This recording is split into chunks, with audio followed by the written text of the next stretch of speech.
Y vamos a estar del 22 al 22. Vamos a terminar todo lo que es el capítulo 22 y vamos a comenzar el capítulo 23 hasta el verso 22, así que no se me duerma, va a ser un poco larguito, pero va a ser bien interesante el día de hoy. ¿Por qué no oramos? Una disculpa también, ando un poco de alergia y no es que me haya pegado aquí mi señora, ¿va? Si me ven ahí que estoy, lo que pasa es que traigo comezón en los ojos, hermanos, Eso no se dice. Vamos a orar, hermanos. Amantísimo Padre que estás en los cielos, gracias por esta mañana. Ayúdanos, Señor, a exponer tu palabra, a que seas tú hablando, Señor, a nuestra vida, a nuestro corazón, Señor. Padre, al igual que los ejemplos que vemos en las vidas del apóstol Pablo, de sus colaboradores, Señor, que seamos ejemplo también nosotros aquí en Camino de Vida, Señor. Padre, y también vemos a otros religiosos ahí en el capítulo de hoy que se van a oponer, Señor, a tu palabra. Se van a oponer, Señor, a que el mensaje no sea predicado, que no sea extendido, Señor. Y hay efectos, Señor, cuando la predicación o tu palabra es expuesta, Señor. Y gracias porque en nosotros ha hecho un efecto, Señor, de reconocerte como nuestro Señor y Salvador. Y Padre, esperamos de que nuestros corazones sean esos campos fértiles, Señor, para que tu palabra sea sembrada y demos frutos, Señor, al 100%. Gracias por mis hermanos y dirige tú, Señor, esta enseñanza el día de hoy, Padre. Gracias en el nombre de Cristo Jesús. Amén y amén. Pues hermanos, la semana pasada vimos al apóstol Pablo ser rescatado por el tribuno, por la autoridad, ¿verdad?, de Roma, que está en Jerusalén. Pero, ¿por qué no va conmigo a 2 de Corintios para dar introducción? Vamos a estar leyendo un poquito, hermanos, así que por favor, ténganme ahí un poquito de paciencia. Va a haber comida al rato para que recuperen fuerzas. 2 de Corintios 4. Y vamos a leer el verso 16, 17 y 18. Nada más como una pequeña introducción. Dice el verso 16, por tanto, no desmayamos. Antes, aunque nuestro hombre exterior se va desgastando, el interior no obstante se renueva de día en día. Porque esta leve tribulación momentánea produce en nosotros un cada vez más excelente y eterno peso de gloria, no mirando nosotros las cosas que se ven, sino las que no se ven. Pues las cosas que se ven son temporales, pero las que no se ven son eternas. Tenemos ya una pequeña introducción ahí, hermanos, que lo que nosotros estamos haciendo al exponer la palabra del Señor es algo que tiene resultados eternos, no tiene resultados terrenales. Es algo que nosotros mismos hemos experimentado en nuestra vida. Alguien nos compartió del Evangelio, aceptamos, a lo mejor nos instruyeron desde pequeños, ¿verdad? Pero hay personas que han conocido a Jesucristo ya de una edad madura, de una edad adulta, pero aunque nuestro cuerpo, como leíamos en 2 de Corintios, se va desgastando en nuestro interior, no para todos, sino para aquel que es hijo de Dios, se va renovando día a día. Eso es bien importante porque vamos a mirar a Pablo en el capítulo 22, cómo después de pagar aquel voto, que ni siquiera lo dejaron terminar de pagar ese voto, cómo es arrastrado, sacado a la fuerza. Platicábamos el miércoles en el centro de acción, que aquello fue ni siquiera le dieron tiempo de defenderse a Pablo. Salió de ahí a rastras, dice, literalmente fue arrastrado, sacado a golpes por una turba. Y después viene el concilio, el tribuno y lo rescata, ¿verdad? Eso lo vimos ya en la semana pasada. Pero vamos a comenzar con el verso 22. Quisiera decirles que muchas veces usamos la frase que el plan de Dios es perfecto, ¿verdad? A veces eso lo decimos, ¿verdad? Pero ¿a qué plan se está refiriendo cuando usted o yo decimos que el plan de Dios es perfecto? ¿Es para aplicarlo a nuestra vida? ¿O es porque el plan de Dios sí es perfecto? El plan de Dios fue diseñado para que toda persona, que de toda nación y de toda lengua sea salvo. Ese es el plan redentor de Dios. Ya tenemos el plan de Dios dicho, predestinado o prefijado ya el Señor ya ha dado esta orden. Jesucristo dijo en la gran comisión: id por todo el mundo y predicad el evangelio, ¿verdad? A toda criatura, a toda nación. Entonces ya tenemos el plan de Dios. Muchas veces esta palabra la podemos aplicar para nuestra vida y nada que ver, hermanos. Sí, Dios tiene un plan personal con nosotros, es cierto, pero el plan general de Dios es que toda persona escuche del evangelio de Cristo Jesús. Y ese es el caso del apóstol Pablo. El apóstol Pablo, ¿se acuerdan que creo que el capítulo 6 o el 7 es cuando tiene ese encuentro con Jesús y se le dice, ve, se le dice a Ananías, ve porque este me es instrumento. Este va a ser que va a llevar a las naciones mi palabra y le voy a enseñar cuánto va a padecer por causa de mi nombre. Ya, no sé si se están dando la idea cuál es el plan de Dios. Ya le está anticipando a Pablo y a Ananías que Pablo va a ser un instrumento usado por Dios para alcanzar a personas que no son judías, pero que va a tener consecuencias, va a sufrir en carne propia el ser un creyente. Muchas personas se han muerto, hermanos, siendo creyentes y no han pasado estas cosas, y gloria a Dios, ¿verdad? No sabemos en el caso de nosotros, aun cuando estamos con vida, qué viene para nosotros, si vamos a ser vituperados, si vamos a ser encarcelados, si vamos a ser perseguidos por causa de Cristo. No lo sabemos, pero si así fuera el caso, ¿está usted preparado para esta situación? ¿O tiraríamos la toalla en cuanto nos echen mano y nos arrojen a la cárcel? Entonces, vamos a mirar el plan perfecto de Dios. ¿Cuál fue el plan perfecto de Dios? Vamos a leer el verso 22. Voy a ir un poco rápido, trataré de cubrir los versículos que me toca exponer. Así que, hermano, mucha atención. Dice el verso 22, y le oyeron hasta esta palabra. Hasta ahí nada más. No dice estas palabras. ¿Se acuerdan cuando Pablo es presentado al pueblo? Y de repente empieza a hablar en lengua hebrea y todos quedan callados. Todos quedan sorprendidos porque aquel hombre que está frente a ellos le está hablando en su idioma. Y es un idioma, es un hebreo, nos enseñaba el pastor, bastante puro, bastante directo para aquellos que eran conocidos, que tenían conocimiento de la ley. Dice el verso 22, y le oyeron hasta esta palabra. ¿Qué palabra? Vaya conmigo al verso 21, ahí enseguidita.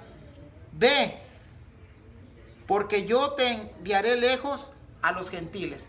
Esa palabra hizo bastante una metástasis en los oídos de aquellas personas. Estaban bien calmaditos, estaban escuchando atento a Pablo, pero cuando dice que Jesús le dijo, ve porque te enviaré lejos a los gentiles, parece que eso fue como una gota que derramó todo el vaso.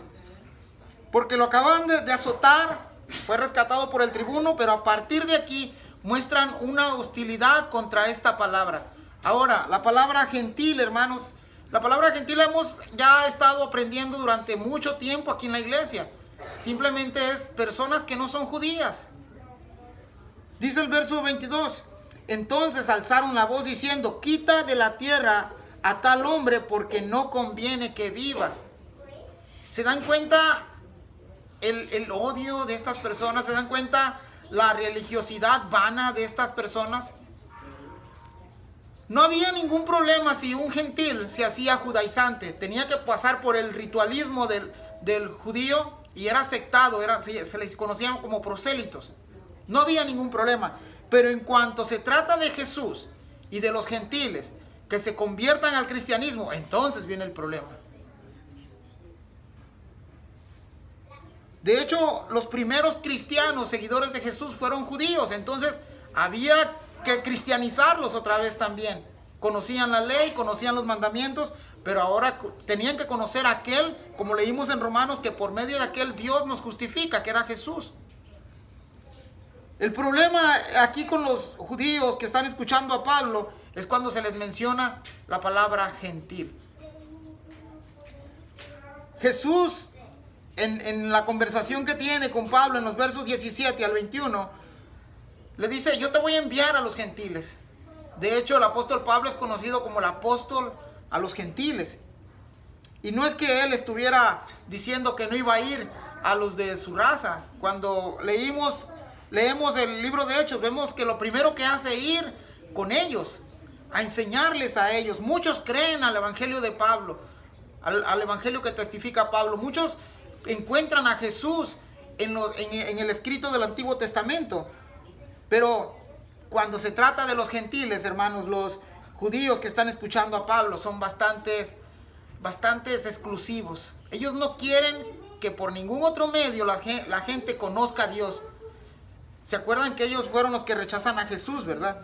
Entonces, cuando se trata que Jesús manda a Pablo por los gentiles, ellos explotan. Dicen, quita de la tierra a tal hombre porque no conviene que viva. En otras palabras, denle muerte. En los versículos anteriores vimos a esa turba que venía caminando y le decía que muera, que muera. Muy parecido a lo que pasó con Jesucristo. El verso 23 dice, y como ellos gritaban y arrojaban sus ropas y lanzaban polvo al aire. O sea, que ellos lo sacó, fue un coraje que ya no fue ni disimulado. Fue una ira, ¿verdad? Ya explotaron, reventaron. Aquí podemos sacar una aplicación para nosotros. A veces nosotros también no demostramos este tipo de ira, pero al no ir a testificar a otros, también mostramos una apatía contra los que no conocen de Cristo Jesús. Al estar nada más escuchando, somos sí oidores, pero no somos hacedores de su palabra. Cumplimos a veces con ciertas cosas que pues no hay que hacer, pero hay una comisión que estamos dejando por el lado del olvido, que es ir a ser discípulos a las naciones. El verso 24 dice, mandó el tribuno que le metiesen en la fortaleza y ordenó que fuese examinado con azotes para saber por qué causa clamaban así contra él. Ahora, recuerden que Pablo está hablando en lengua hebrea. El tribuno ni siquiera está enterado de lo que pasa. Están viendo esa reacción, esa interacción entre Pablo y el pueblo. Primero, muy calmados. De repente, explotan. Todo aquel espectáculo que está mirando el tribuno o los romanos, pues los confunde.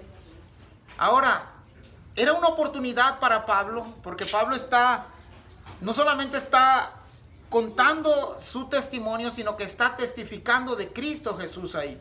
Cuando él dice que viene por el camino de Damasco y se le aparece una luz y habla aquella luz con él, y él dice que es Jesucristo, entonces comienza un enojo por parte de los judíos. Y los romanos están ahí, son gentiles también que necesitan escuchar las buenas nuevas de salvación. Estas personas también están sirviendo de obstáculo para que otros no conozcan de Cristo.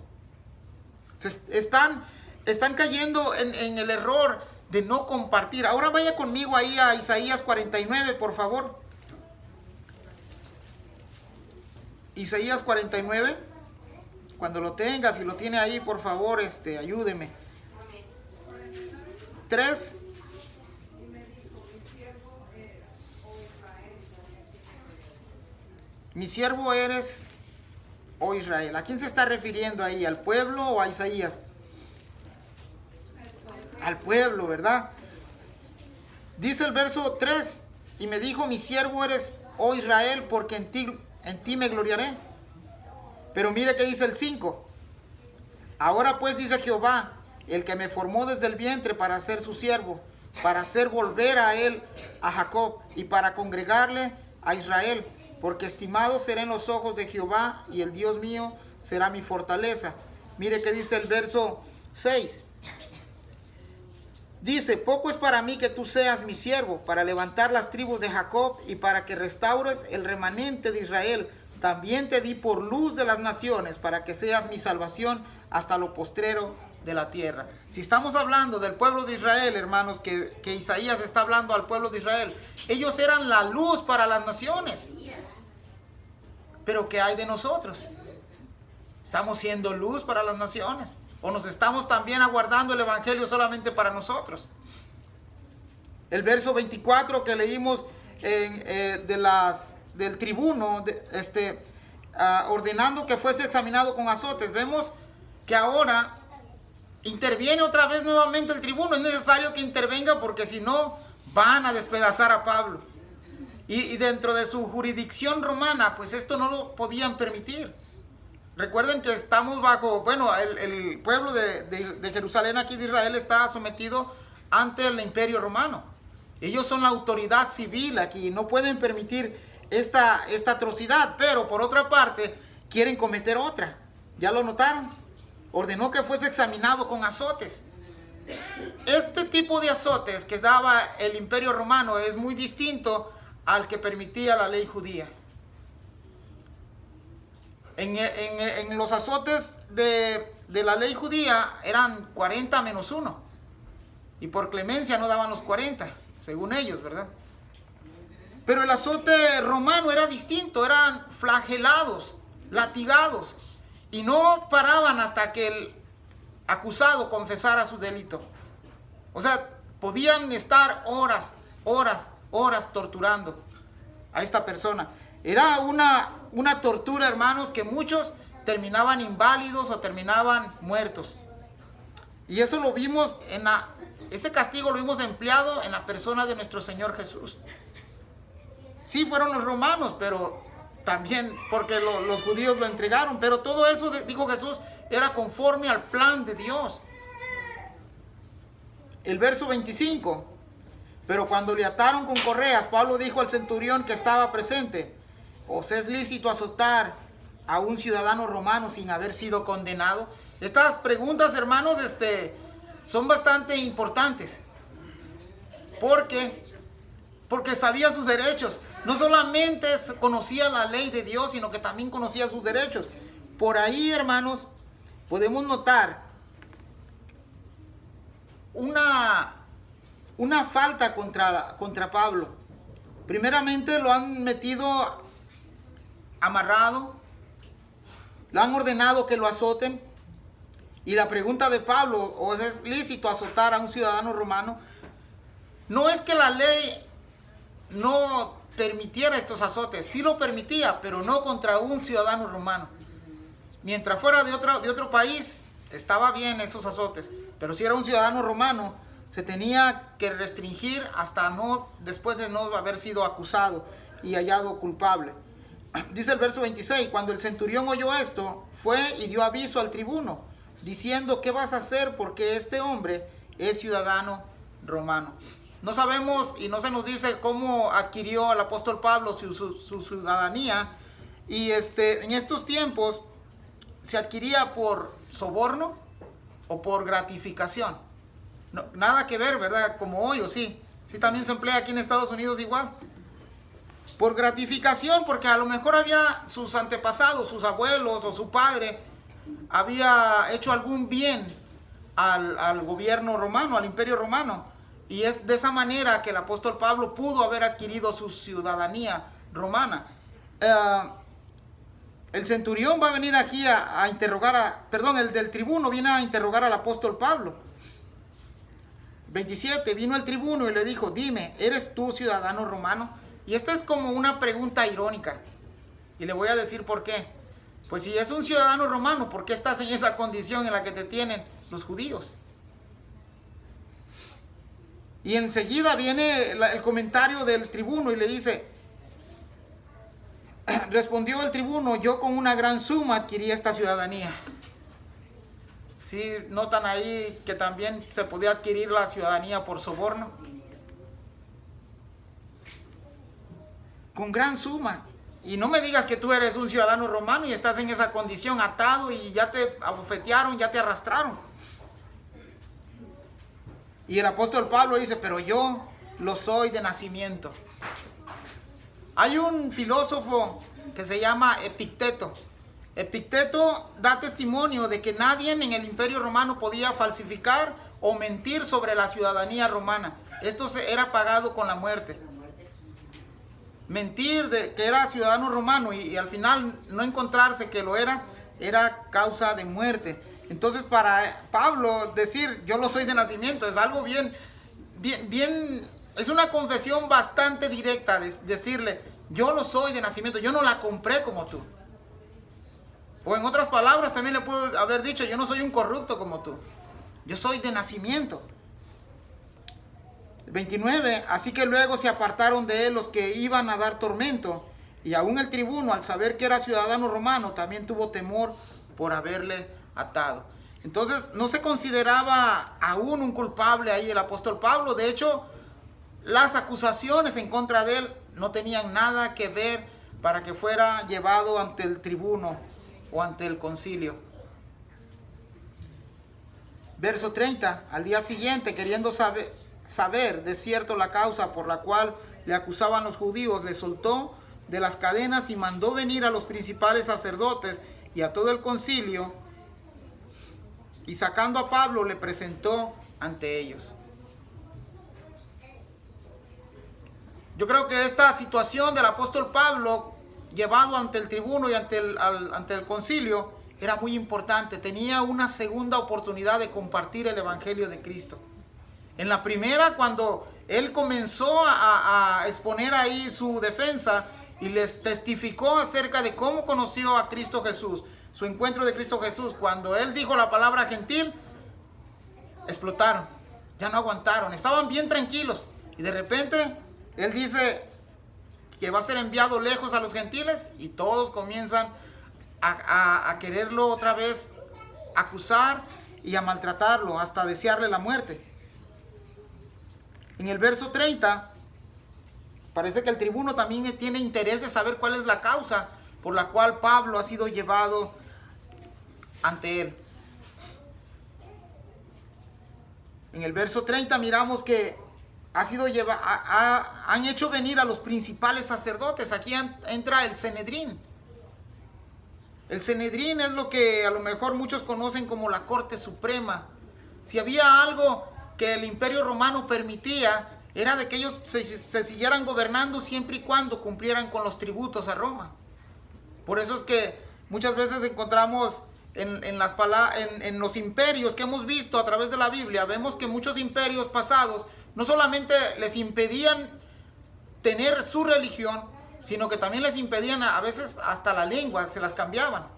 Pero en el Imperio Romano no fue así. Se les permitió ciertos derechos, incluso se les permitió tener un rey que fue Herodes, que no era ni de su raza, según era judío, pero no lo era. Pero habían ciertos privilegios para el pueblo. Llegan los principales sacerdotes y todo el concilio. Y Pablo se presentó ante ellos. No es que no conocieran a Pablo, ¿verdad? Sino que lo pusieron cara a cara contra el tribuno. En el 23:1, hermanos. Entonces Pablo, mirando fijamente al concilio, dijo: varones hermanos, yo con toda buena conciencia he vivido delante de Dios hasta el día de hoy. ¿Está diciendo Pablo aquí que es un hombre perfecto? ¿Está diciendo aquí Pablo que es un hombre recto, justo delante de Dios?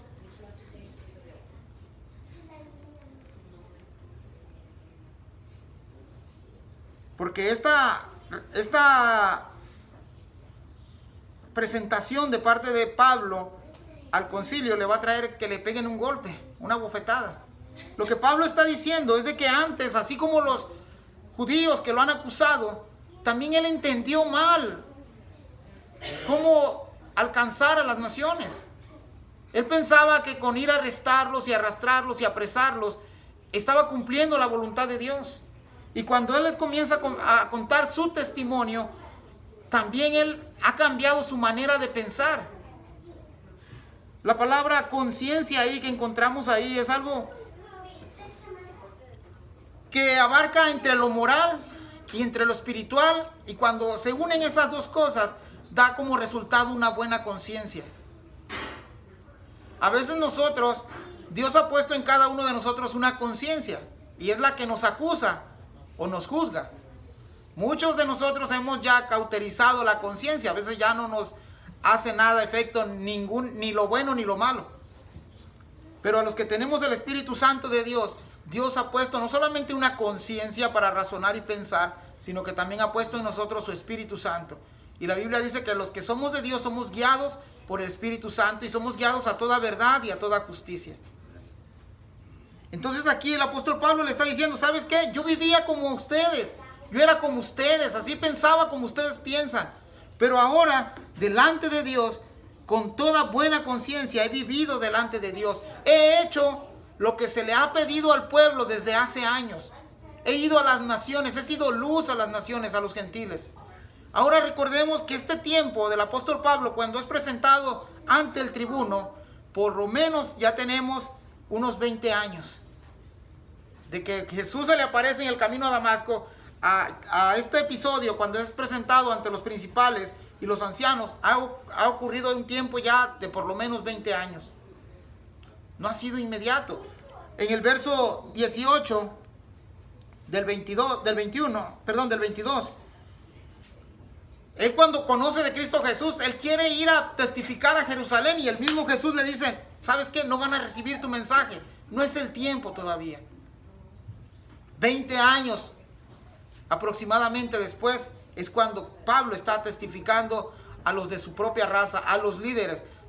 Tuvo la oportunidad de presentárseles al pueblo, él da su defensa, testifica y ahora un grupo más pequeño, los líderes de Israel, están ahí presentes para escuchar la defensa de Pablo y él les está diciendo delante de Dios, he vivido delante de Dios con buena conciencia hasta el día de hoy. Y miren cuál fue el efecto de estas palabras. El sumo sacerdote Ananías ordenó entonces a los que estaban junto a él que le golpeasen en la boca.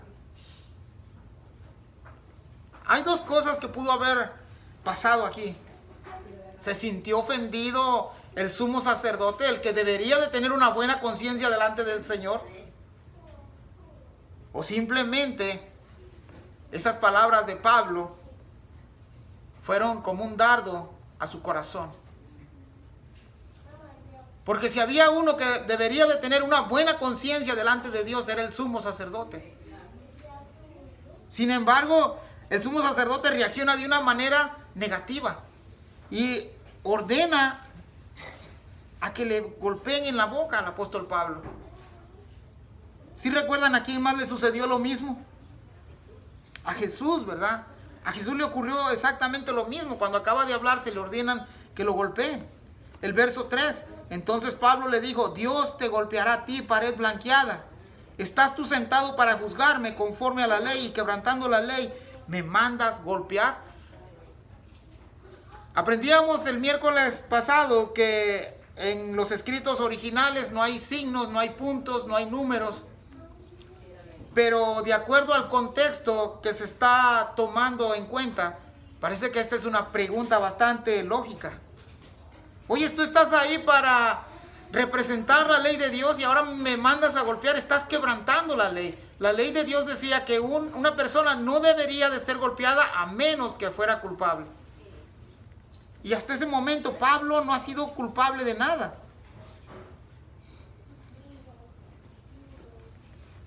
La frase pared blanqueada también la usó el Señor Jesús en los evangelios. Y se refería, dijo a los fariseos, ustedes parecen sepulcros blanqueados, por fuera muy bonitos, pero por dentro apestan. Por dentro están podridos.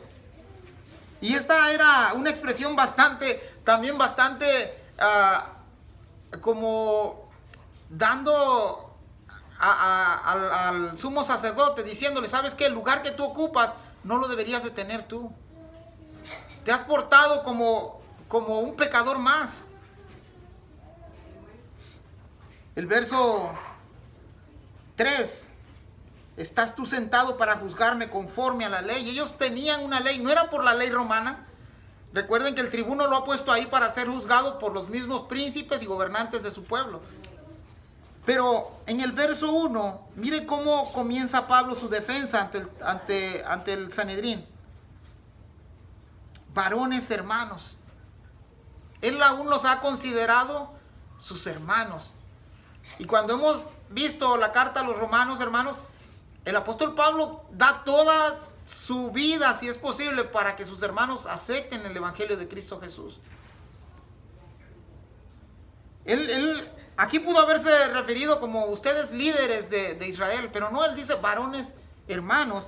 Y en el verso 3, cuando él le dice que está ahí para juzgar, para ser juzgado conforme a la ley, y le dice, y quebrantando la ley me mandas a golpear. Habla de un personaje, este Ananías, alguien corrupto. El historiador Josefo lo menciona ahí, que era una persona corrupta, que era una persona que se hacía rico porque se agarraba el diezmo de los otros sacerdotes. Era una persona sin escrúpulos. Y como hablábamos hace unos días, todo el sistema religioso de esa época estaba totalmente corrompido. Estaba totalmente adulterado, manchado. Ya no había no había nadie que trajera una reforma a lo que era el sistema religioso. Pero gracias a Dios en Hebreos encontramos un nuevo sacerdocio. Y es un nuevo sacerdocio que es eterno y es el único sacerdocio que nos puede hacer aceptos ante Cristo, ante Dios Padre. Y es el sacerdocio de nuestro Señor Jesucristo. Y es perfecto. Hebreos nos dice que tuvo que haber llegado ese sacerdocio porque era el único sacerdocio puro y sin mancha. El verso 4, los que estaban presentes dijeron al sumo sacerdote de Dios injurias. La palabra injurias ahí quiere maldecir. Quiere decir maldecir. ¿Estás maldiciendo tú al sacerdote de Dios? La respuesta de Pablo en el 5 dice, Pablo dijo, no sabía, hermanos, que era el sumo sacerdote, pues escrito está, no maldecirás a un príncipe de tu pueblo. Y esta es la pregunta que hacíamos el miércoles. ¿No sabía el apóstol Pablo que era Ananías? Porque en los capítulos anteriores vimos que el mismo sumo sacerdote le dio cartas para ir a perseguir a los cristianos. Estaban de acuerdo el sumo sacerdote y el grupo de ancianos o de líderes para que Pablo fuera tras los creyentes en Cristo. O muchos también han dicho de este verso 5 que después de 20 años es muy probable que el apóstol Pablo se haya olvidado de la fisonomía de Ananías. De Ananías es ese señor. Pero también en el verso 5 puede haber un poco de ironía ahí también. Oye, no me digas que tú eres el sumo sacerdote y estás quebrantando la ley. Porque no te portas como un sumo sacerdote. Era como una pregunta retórica. Amén. Pero con el testimonio estaba dando que no estaba haciendo lo que debía de hacer. Amén. Y el apóstol Pablo se sabe ahí la ley, no maldecirás a un príncipe de tu pueblo. Esta es una reacción que podríamos poner en el apóstol Pablo. No sabemos si él estaba enojado, no sabemos si estaba tranquilo, si estaba exaltado en ese momento, pero fue una reacción bastante normal en cualquier persona. El verso 6, entonces Pablo, notando que una parte era de los saduceos y otra parte fariseos, alzó la voz en el concilio. Varones hermanos, yo soy fariseo, hijo de fariseos, acerca de la esperanza y de la resurrección de los muertos, se me juzga. ¿Recuerdan la palabra que los hizo explotar? Fue la palabra gentil. Aquí vamos a encontrar otra palabra, la palabra resurrección. No es fariseo, ¿verdad? Es resurrección. Y Pablo echa ahí mano de sus credenciales. Antes ya se ha presentado como hebreos de hebreos, fariseos de fariseos, como el más celoso de su época en la ley, en cuanto a la ley. Y también él dijo, y todo esto lo he tomado por basura, lo he dejado ahí por seguir a Cristo. Pero el verso 6, la astucia y la inteligencia de Pablo es bastante notoria. Notando que una parte era de saduceos. ¿Quiénes eran los saduceos? Habían dos grupos que componían el Sanedrín, eran saduceos y fariseos. Por lo general, de la aristocracia, los fariseos eran casi, por su mayor parte, eran elegidos para sumos sacerdotes. Casi la mayor parte. Y el otro grupo era fariseos. Estos dos grupos en el tiempo de Jesús eran contrarios, eran enemigos. Pero cuando llega Jesús, se unen. Todos contra Jesús, ¿verdad? Y son los que provocan todo lo que pasó en lo que fue el sacrificio del Señor Jesús. Pero ahora están unidos otra vez para llevar a cabo otro plan de matar al apóstol Pablo, como lo leímos en el verso 22. En el verso 22 dijeron que quiten a tal hombre. Dijo, no conviene que viva.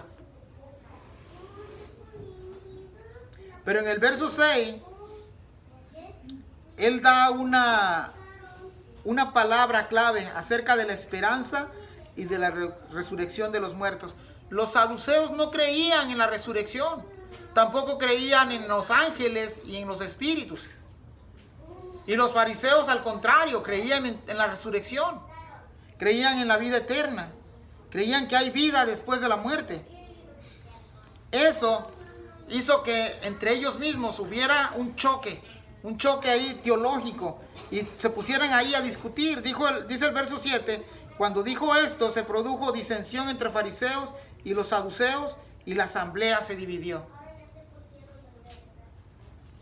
Esto es bien triste, hermanos, porque dentro de nuestra congregación a veces existen estos choques teológicos, o a veces ni teológicos. A veces hasta por cualquier cosa anda uno peleándose, ¿verdad? Pero aquí vemos cómo el apóstol Pablo usa su teología acerca de la resurrección para que estos, por lo menos en ese momento, se olviden un poco de él. El verso 8, porque los saduceos dicen que no hay resurrección, ni ángel, ni espíritu. Entonces sí sabemos nosotros como cristianos qué es la resurrección, ¿verdad, hermanos? Sí sabemos, ¿verdad? Cristo nos ha enseñado que después de esta vida, después de la muerte, viene una vida eterna y viene una condenación eterna. Ambos, tanto los que no creen, los incrédulos y mueren sin el Señor, como los que creyentes, ambos reciben cuerpos eternos, pero ambos van a diferentes lugares. Verso 9. Y hubo un gran vocerío, y levantándose los escribas de la parte de los fariseos, contendían diciendo: ningún mal hallamos en este hombre, que si un espíritu le ha hablado, o un ángel, no resistamos a Dios. ¿Se acuerdan que Gamaliel había dicho lo mismo? El maestro, ¿verdad?, de Israel. Gamaliel era un líder considerado muy importante ahí en Israel. Y los fariseos dicen: no resistamos a Dios. Verso 10. Y habiendo grande disensión, el tribuno, teniendo temor de que Pablo fuese despedazado por ellos, mandó que bajasen soldados y le arrebatasen de en medio de ellos y le llevasen a la fortaleza. Otra vez interviene el tribuno ahí, la autoridad romana. Yo estaba leyendo el pasaje hace como 2-3 semanas que he estado leyendo este pasaje, y me doy la idea, no sé si usted hace lo mismo cuando lee, se imagina ahí el escenario, y cómo estaría el apóstol Pablo en medio de estos dos grupos. Lo jalaba a uno, lo jalaba al otro, unos queriéndolo matar, otros ya de su lado. Pero ¿saben por qué? Por dos causas. La primera fue por testificarle a los gentiles, y la segunda es por la palabra resurrección. Al menos nosotros creo que todos aquí creemos en la resurrección, ¿verdad? Amén, ¿verdad? Creemos que Cristo un día nos va a dar cuerpos glorificados, cuerpos nuevos. Primera de Tesalonicenses vemos que al sonar de la trompeta, dice, los muertos en Cristo resucitarán primero, ¿verdad? Bien interesante, hermanos, todo esta narrativa por parte del doctor Lucas. Ahora, en el verso 10, nuevamente el tribuno, imagínense mirando todo aquel espectáculo. Imagino que esta discusión entre Pablo, entre los fariseos y saduceos, se está dando en una lengua hebrea también, por el trasfondo de su religión, por el trasfondo de lo que creen. Y el tribuno aquí está siendo un espectador más. Y a lo que llegan, estos están locos, mejor vamos a quitar a este de aquí para que no lo vayan a matar. Y vamos a esperar qué más sigue, porque de aquí Pablo va a ser también enviado a Félix, el gobernador. Verso 11, a la noche siguiente se le presentó el Señor y le dijo: ten ánimo, Pablo, pues como has testificado de mí en Jerusalén, así es necesario que testifiques también en Roma. Dos oportunidades para el apóstol Pablo. La primera, ante el pueblo. La segunda, ante el Sanedrín. ¿Sabían ustedes que si hacía la palabra de Dios efecto en el Sanedrín, el trabajo de evangelismo iba a ser más fácil? Porque ellos eran los líderes, los encargados de propagar el evangelio, de llevar las nuevas de salvación a los demás. O si el resultado ante el pueblo, cuando Pablo pone su defensa, hubiera sido aceptado, imagínense toda la nación o la mayor parte de la nación testificando acerca de Cristo. El campo, hermanos, decía Jesús, el campo es vasto, es mucho, y los obreros son pocos. Entonces, yo imagino al apóstol Pablo aquí en el verso 11, triste. Ha perdido, digo perdido en el sentido de que el resultado no lo traemos nosotros, es Dios, ¿verdad? Es Dios el que da el resultado. Pero yo me imagino a Pablo aquí desanimado, porque la palabra ten ánimo es que no tenía ánimo, se le había acabado el ánimo. Lo imagino triste, ha perdido esas dos oportunidades de presentar todo el evangelio de Cristo Jesús a los de su raza, para que entendieran que el evangelio no solamente era exclusivo del judío, sino que también era para las naciones, para los demás que están alrededor. Vimos a judíos que creyeron en el día del Pentecostés, fueron esparcidos a otras ciudades, y allá donde iban testificando acerca de Cristo. La primera iglesia en Antioquía se construye por eso mismo, porque judíos que han salido, primero iban buscando a judíos para testificar, pero otro grupo de judíos comienza a ganar a gentiles para Cristo. Y se establece la primera iglesia en Antioquía, fuera de Jerusalén. Ahí está Pablo, hermanos, tal vez en una celda, y de repente se le presentó el Señor. Para mí eso es bien importante, hermanos, porque cuando el apóstol Pablo da su testimonio, siempre habla, en este caso, en el verso 11, el escritor Lucas dice que se le presentó el Señor. ¿Fue algo literal o fue algo como una visión? Yo pienso que fue una literal.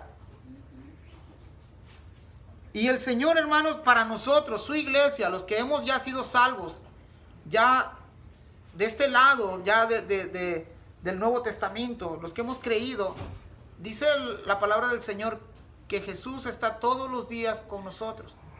A lo mejor ahora ya no lo tenemos literalmente, ¿verdad? Pero sí lo tenemos en el Espíritu. Él está ahí, dice, todos los días hasta el fin del mundo. Y a veces nosotros creemos que Cristo está solamente cuando las cosas nos van bien, que solamente cuando las cosas nos funcionan bien. Aquí no le está yendo bien al apóstol Pablo. Cuando José estuvo preso, hermanos, José el soñador, dice la Biblia que ahí estaba Dios con él. A lo mejor en nuestras situaciones de nosotros, en las circunstancias en que nos hemos encontrado muchas veces, de tristeza, de ansiedad, de aflicción, de dolor, a veces decimos o pensamos que Cristo no está ahí, pero ¿sabes qué? Ahí está Dios. Dios, Cristo quiere tener esa cercanía en medio de nuestras aflicciones. Y es cuando en medio de las aflicciones, dice el apóstol Pablo, que cuando él era débil, era cuando Dios lo hacía fuerte. Era en ese tiempo de cuando no hay ánimo, es cuando Dios está ahí. Y es cuando nosotros debemos doblar rodillas y decirle al Señor, Señor, yo sé que estás aquí. Cantamos un canto que dice, yo sé que estás aquí, mi Señor. Y el Señor está donde sea. Él es omnipresente. Pero esta presencia del Señor aquí, hermanos, es algo especial. Porque no solamente está ahí con Pablo, sino que también le anima. Ten ánimo. Nosotros pudiéramos llegar al cielo y decir que ya la salvamos, pero si Cristo no está ahí, hermanos, el cielo no es cielo. De hecho, el infierno es infierno porque la presencia de Dios no está ahí. Ten ánimo, Pablo, pues como has testificado de mí en Jerusalén, así es necesario que testifiques también en Roma. Esto, hermano, habla de la presencia del Señor en momentos difíciles para todo creyente. Y Él no va a abandonar a un fiel creyente como lo es Pablo. Antes, El apóstol Pablo era un perseguidor. Él mismo dice que de los pecadores él es el primero. Pero ahora se ha convertido en un fiel siervo de Jesucristo. Te pregunto, ¿cómo está tu fidelidad con Dios? ¿Eres un buen siervo? ¿O somos como los dos siervos que nos presentan los evangelios? ¿Sí se acuerdan de esos dos tipos de siervos? Uno útil y el otro inútil. Y luego por ahí hay un pasaje en la Biblia que dice que cuando nos preguntan, digamos, siervo inútiles somos. Porque no hemos hecho lo que se nos ha pedido. ¿Y qué es algo inútil, hermanos? Algo que no sirve. Aquí el apóstol Pablo está entristecido, está desanimado, pero estas palabras del Señor Jesús lo van a traer otra vez de nuevo a la vida. Dice el verso 12, venido el día, algunos de los judíos tramaron un complot y se juramentaron bajo maldición diciendo que no comerían ni beberían hasta que hubiesen dado muerte a Pablo. No solamente el pueblo, no solamente el Sanedrín se ha puesto en contra de Pablo, ahora un grupo de judíos. Y en estos tiempos, cuando el pueblo de Israel está bajo el Imperio Romano, habían ciertos grupos que se le llamaban los nacionalistas. Estos nacionalistas tenían un grupo, la semana pasada vimos la palabra sicarios, ¿verdad? Pues había un grupo de sicarios por parte de los judíos que se dedicaban a matar a soldados romanos. ¿Se acuerdan que también había un grupo de judíos que se llamaban los celotes, ¿verdad? Era contrario al Imperio Romano. Pero aquí un grupo de judíos que han juramentado bajo maldición. Imagínense ustedes, para nosotros pensamos que todo judío es un creyente de Dios, ¿verdad? Sea judaizante o no sea. Pero también hay grupos aquí que no lo son. Conocimos a un tal Simón el Mago que era un hechicero. Y hemos conocido a varios que son de nacionalidades judías en la Biblia que no viven de acuerdo a una vida piadosa de Dios. Conocimos a gente de los judaizantes que eran piadosos, dice la Biblia, de Dios. Y cuando estas personas eran confrontados con la Biblia, muchos creían al testimonio de Jesús. Pero aquí estos del verso 12 es un grupo que está dedicado a matar a personas. Y se juramentaron. ¿Se acuerdan también que cuando el apóstol Pablo es metido al templo a pagar unos votos, ellos son fieles devotos y pagan su promesa? Creo que en nuestros países, no sé si en otro país, pero en nuestros países hay personas que se ponen una tarea de llegar de rodillas desde un lado hasta otro lado y aunque vayan sangrando, ellos tienen que llegar hasta allá. Hasta donde han prometido, ¿verdad? Y cumpliendo ahí, pues han salvado su promesa, dicen ellos. En el verso 12, estos se pusieron bajo maldición, diciendo que no comerían ni beberían hasta que hubiesen dado muerte a Pablo. Yo creo que se murieron estos hombres, porque no mataron a Pablo en esa ocasión. Pero recuerdan que una noche antes, ¿quién había estado con Pablo? Jesús, ¿verdad? Nuestro Señor. Y la promesa de Dios, el plan perfecto del Señor era, ¿sabes qué? Así como has testificado aquí en Jerusalén, no te preocupes, vas a testificar también en Roma. A partir de aquí el apóstol Pablo ya no es un hombre libre como lo fue antes, pero eso no va a impedir que el evangelio llegue a las naciones. Y gracias, miren, todo lo que Dios hace, lo hace perfecto y lo hace con el propósito. Si no, hoy no tuviéramos la palabra del Señor ni las epístolas paulinas. Y ha servido de generación en generación para reconocer que solamente el evangelio es por gracia y es para todas las razas. Amén. El verso 13. Eran más de 40 los que habían hecho esta conjuración. Entonces es un buen grupo, no es un grupo pequeño. Lo más curioso es que se van y hacen trato con los religiosos de su época.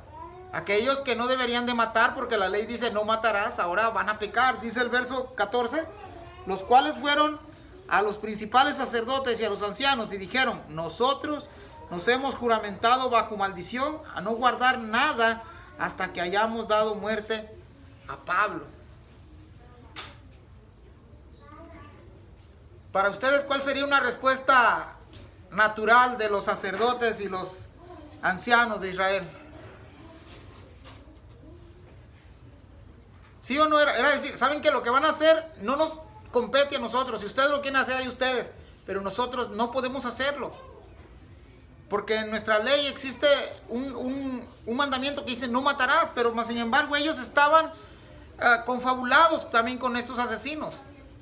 En el verso 15 dice, ahora pues vosotros con el concilio requerid al tribuno que le traiga mañana ante vosotros como queréis indagar alguna cosa más cierta acerca de él, y nosotros estaremos listos para matarle antes que llegue. ¿Se dan cuenta de este complot que han hecho ahora?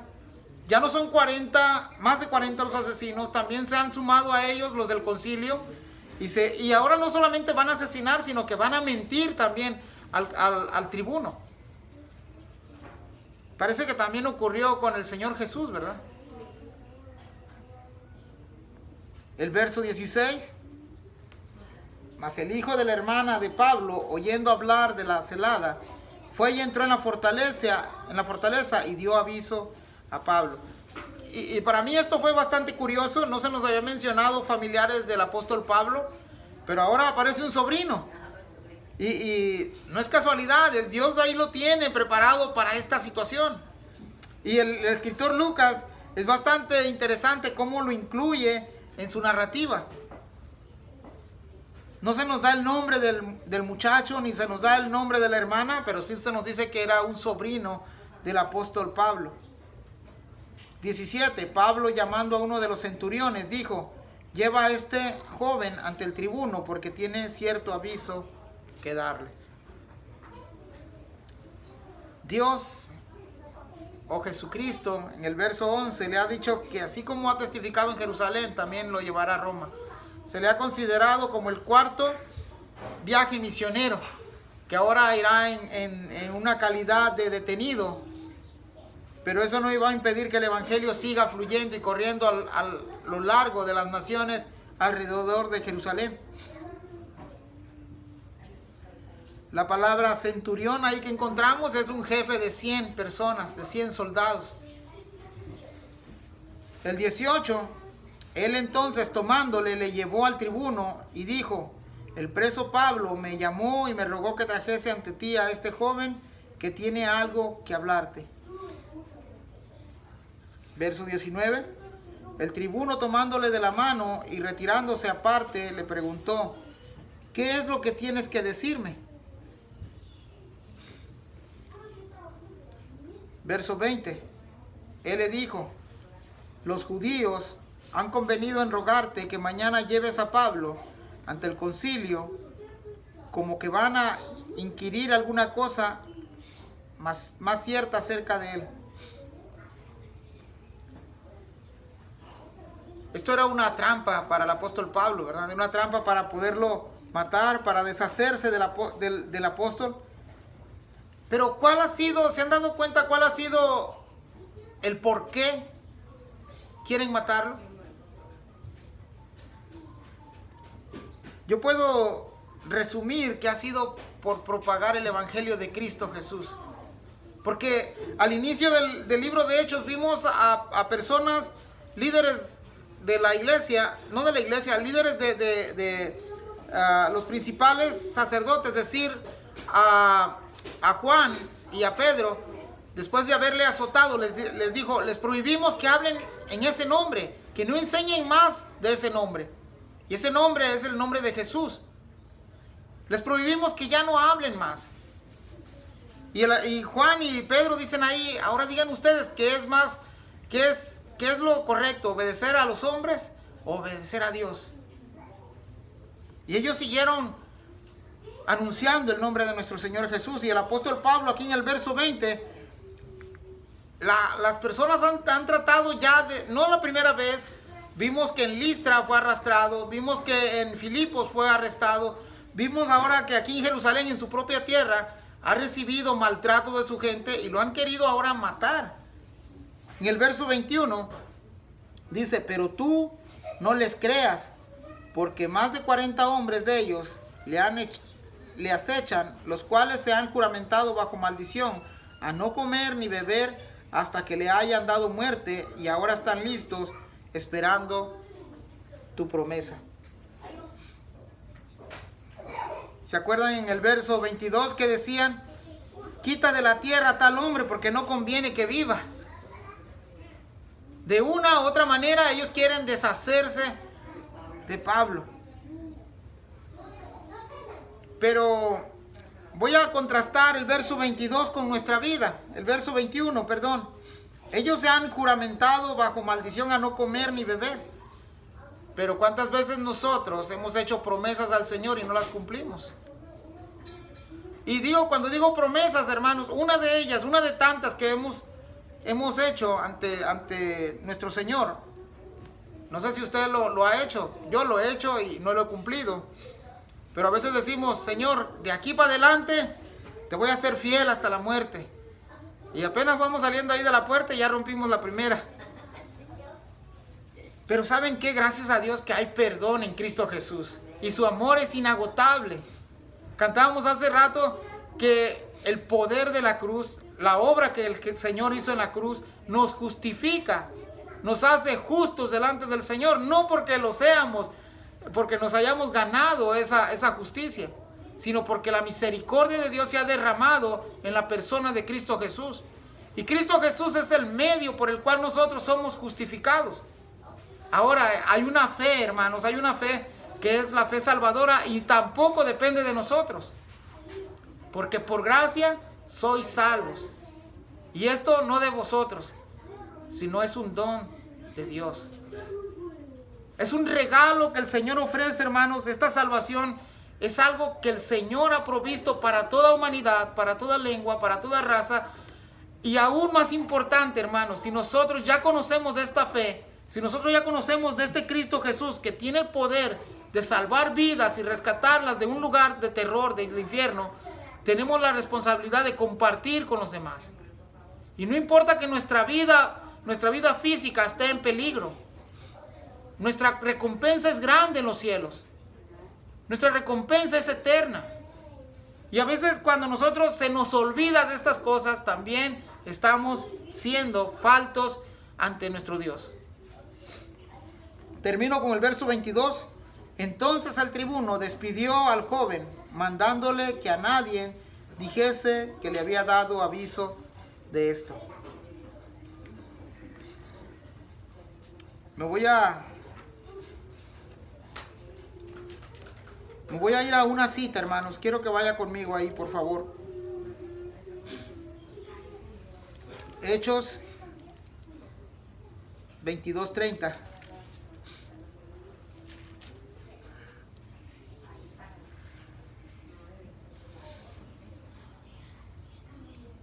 Al día siguiente, queriendo saber de cierto la causa por la cual le acusaban los judíos, le soltó de las cadenas y mandó venir a los principales sacerdotes y a todo el concilio, y sacando a Pablo le presentó ante ellos. Voy a terminar con la siguiente pregunta.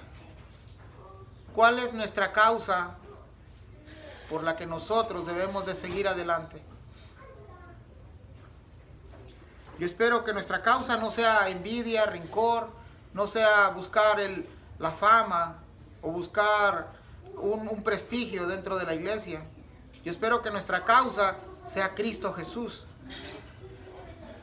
Y aún, hermanos, así como estos 40 que se han juramentado en no beber ni comer para hacer un mal, nosotros también nos comprometamos con el Señor para hacer un bien, para llevar el evangelio a otros. Nosotros hemos sido ya rescatados, dice el apóstol Pablo, de vuestra vana manera de vivir, de lo que antes éramos. Y yo estoy seguro que muchos de nosotros no quisiéramos regresar allá. Si hay algo que el mundo ofrece es dolor y muerte. Si hay algo que el mundo ofrece, hermanos, es tristeza y lágrimas. Y muchos lo experimentamos en carne propia.